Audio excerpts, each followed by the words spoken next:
नमस्कार, आपल्या सर्वांचं स्वागत आहे आपला YouTube channel golden food recipes and ब्लॉग्समध्ये। आज आहे अंगारक संकष्ट चतुर्थी, चंद्रोदय आहे 10:28ला। तर आज आपण उपवासाची खिचडी बनवणार आहोत। त्याच्यासाठी साबुदाणे रात्रभर भिजत ठेवले होते। सकाळी तुम्ही बघू शकता एकदम मऊसूद असे साबुदाणे भिजले गेलेले आहेत। एकदम हे पहा, दाबून दाखवला तर पूर्ण साबुदाणा आतमध्येपर्यंत भिजलेला आहे। तर हे अर्धा किलो साबुदाणे आहे। सकाळी याच्यासाठी पाव किलो शेंगदाणे चांगले भाजून घेतलेत तव्यावरती। तुम्हाला हवं तर या शेंगदाण्याची तुम्ही टरफल देखील काढू शकता, पण मी असेच मिक्सरला फिरवून घेणार आहे। फक्त शेंगदाण्याचाच आकाराचा कलरचा एखादा खडा त्याच्यामध्ये असू शकतो म्हणून नेसून घ्यायचे आणि अशा पद्धतीने त्याचा कोट करून घेतलेला आहे। आता गॅसवरती आपण कढई ठेवूयात आणि मस्त गरमागरम खिचडी तयार करूयात। याच्यामध्ये आता मी 2 पळी तेल घालून घेतलं आहे आणि मिरचीमधून कोळी मिरची मी निवडून काढली, त्याला थोडासा कट दिलेला आहे।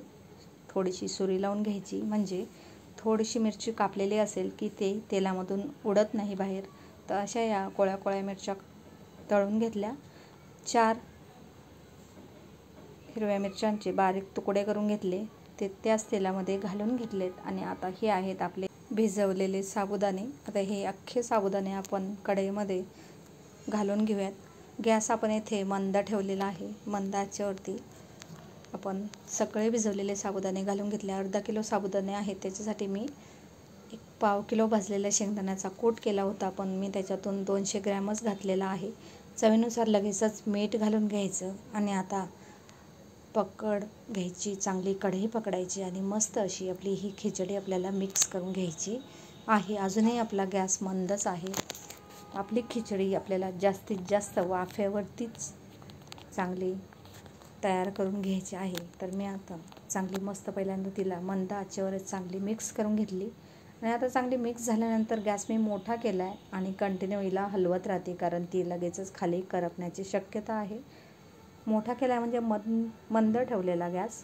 आणि आता मी झाकण ठेवलं। झाकण ठेवल्यानंतर गॅस पुन्हा एकदम बारीक करून ठेवायचा आणि आता आपल्याकडे आहेत 2-3 उकडलेले बटाटे, ते आपण याच्यामध्ये या पद्धतीने हातानेच मॅश करून घेऊयात। एकाच ठिकाणी ते मी मॅश करून घेतलेत। 3 बटाटे उकडलेले घातलेत। आता या बटाट्यापुरतं आपल्याला मीठ घालायचं आहे आणि बटाटा आपल्याला वरच्यावर थोडासा मिक्स करून घ्यायचा आहे। आपण खिचडीला अगोदरच मीठ घातलेलं आहे आणि आता हा पूर्ण बटाटा या खिचडीमध्ये चांगला मिक्स करून घ्यायचा आहे आणि मंद आचेवरती मस्त खिचडी आपली वाफवून घ्यायची आहे। मध्ये मध्ये गॅस मोठा करायचा आणि ज्यावेळेस गॅस मोठा करू ना, त्यावेळेस आपल्याला झटपट खिचडी खालचीवर करून घ्यायची, पटापट मिक्स करायची, नाही तर खाली करपू शकते।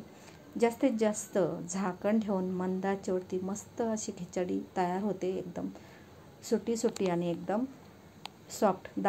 दात नसतात ना, ते देखील आजी आजोबा आपली ही खिचडी पोटाने चावू शकतात। अशी मस्त खिचडी तयार झालेली आहे। ही खिचडी तुम्ही दह्यासोबत, नाही तर अशीच बटाटा खिचडी या मिरचीसोबत खाऊ शकता। व्हिडिओ आवडल्यास लाईक करा, शेअर करा। चॅनलवरती नवीन असाल तर चॅनलला सबस्क्राईब करायला विसरू नका। तुम्हा सर्वांना अंगारक संकष्ट चतुर्थीच्या हार्दिक शुभेच्छा। धन्यवाद।